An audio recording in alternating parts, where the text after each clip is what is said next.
Welcome back. The time now is 9:15. Could the occasional screaming match be the secret ingredient to a healthy marriage?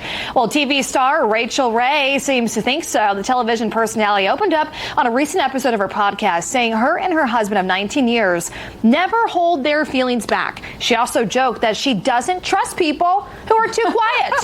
All right, well, Colette Fehr is here in the studio with us to talk about this. She is a licensed marriage and family therapist, also a relationship expert. Good morning, Colette. It's so good to see you. How are you? I'm great. Thanks so much for having me. I love this topic.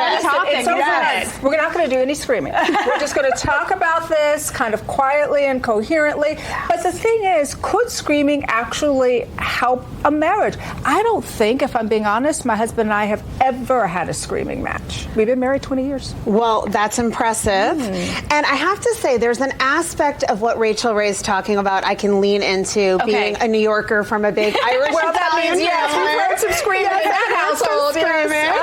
And some people are more comfortable with it than others. If this works for them, great. But for many of us, screaming and yelling is going to set off an alarm bell, signaling danger and a threat to the relationship.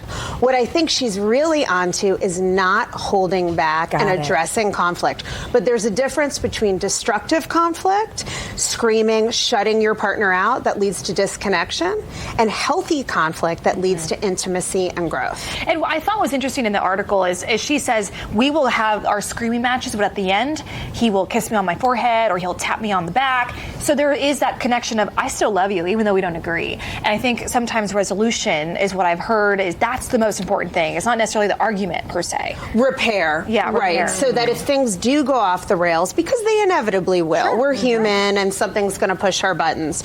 But coming back to repair and say, hey, I still love you, whether it's with gestures or words, and also addressing what happened, the issue that really needs to be focused on, and taking accountability for what you may have contributed to what didn't go well. Apologies go a long way when they're genuine and heartfelt. And so what are some other coping strategies then, other than, let's say, screaming?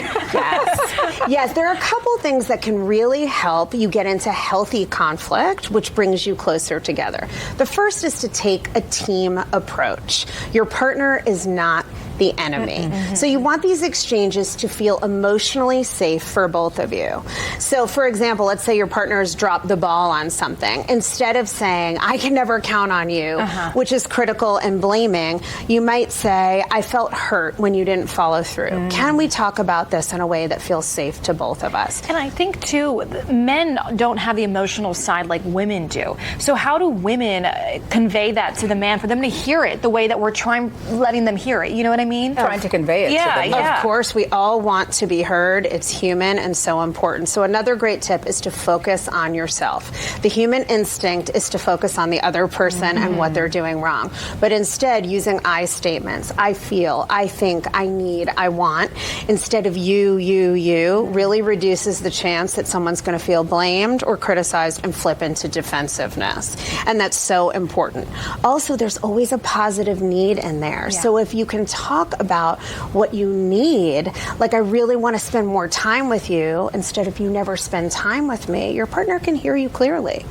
Well, that takes thinking before you speak. Yes, it does. And that is an art form in and of itself. Yes. And that's another very important thing. Taking a pause, make sure your body is in a calm state before you express yourself. Colette, we appreciate you joining us. Thank you so much. Are you sticking around for our extra show? Yes. Because you know what? We're going to be talking about when couples don't agree on politics.